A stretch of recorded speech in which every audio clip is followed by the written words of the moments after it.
Hello again, YouTube. I'm back with another update video here. In this video here, I show this is the aftermath of the charging of the cell that was shorted. And as you can see, I've got it here. I've had it off the charger. I don't know, for about an hour or so. So right now it's I think it's kind of stabilized. It's still draining a little bit, but it's stabilized at 1.38 volts, 1.38. So I guess when all is said and done, I can honestly say maybe after an hour or two of sitting, it'll probably stabilize at 1.37 or 1.36, or just under it. So it took a charge. It did take a charge, and it stabilized at 1.3. So that's what I'm looking for. I have not done any load testing on it just yet, but it did take a charge, and it stabilized at, it got up to like 1.64 or something like that. So it didn't get up to the 1.7 that I was looking for, but I think it's more, a matter of the charger that I was using than anything else. It kind of stabilized at like 1.64 volts. So, that's fine. That's no big deal. The key thing is this particular cell was dead. I mean, it was shorted out, and by taking the approach that I did, at least now, I got, I guess I can still use it at some point. So, again, I need to do some load testing to see exactly, where it stands, as far as amp hours. But, I think we're on a good track here. And, I'm hoping that I get at least a decent showing for amp hours. Okay, stand by, YouTube, and I'll keep you up to date. Okay, YouTube, I'm back here with an update.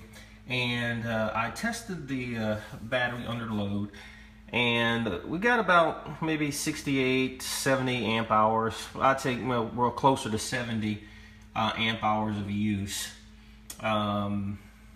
So essentially, this is the final voltage when I kind of took it and let it rest for a little bit.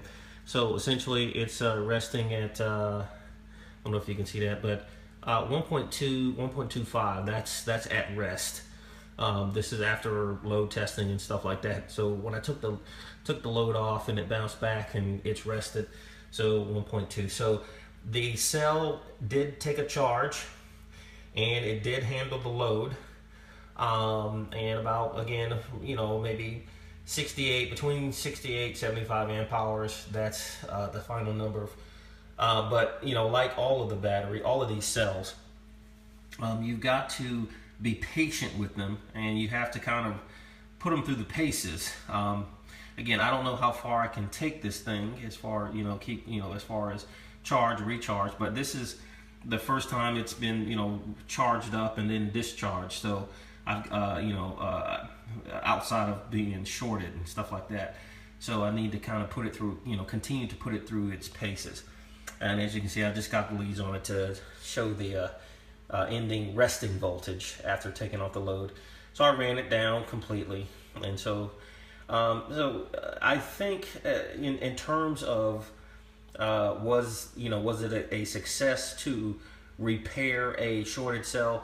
I would say yes. Yeah, the answer is yes. Now, to what extent this cell will be useful, that still remains to be seen. But the cell it is working, and as a cell, it takes a charge, and it holds a charge, and you can discharge it.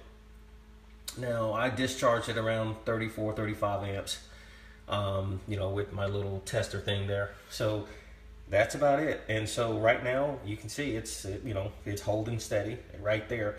So this cell is now available for continued use. So I'm gonna kind of continue to cycle this thing and see how far I can take it up. And more than likely what I'll do is I'll parallel it with another weak cell, and to beef up the amp hours, and then somehow put it in service somewhere. But anyway, I want to report that yes, I was successful in repairing this Edison cell. Now, one thing I want to note that the materials that I used, you know, I'm not a scientist, I'm not a battery expert, I'm a guy in the garage.